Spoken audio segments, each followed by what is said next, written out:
గత ఏడాది 6,952 nursing officer పోస్టులను భర్తీ చేశామని, మరో 2,322 పోస్టులను భర్తీ ప్రక్రియ కొనసాగుతోందని ఆరోగ్య శాఖ మంత్రి దామోదర రాజనరసింహ తెలిపారు. వికారాబాద్ పర్యటనలో భాగంగా మంత్రి ఈ మేరకు ప్రకటన చేశారు.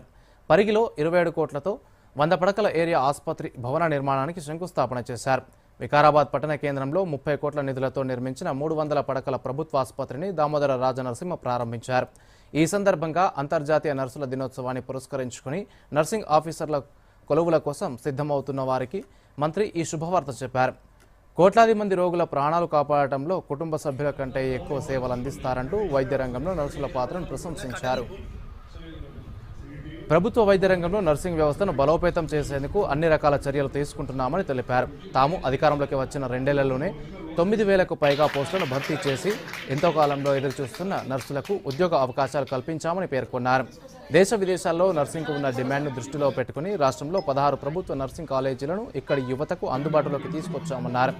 గ్రామీణ యువతలను నర్సింగ్గా తీర్చిదిద్దడంలో దేశ విదేశాల్లో వారికి ఉద్యోగ అవకాశాలు కల్పించే చర్యలు తీసుకుంటున్నామని మంత్రి దామోదర రాజనరసింహ తెలిపారు.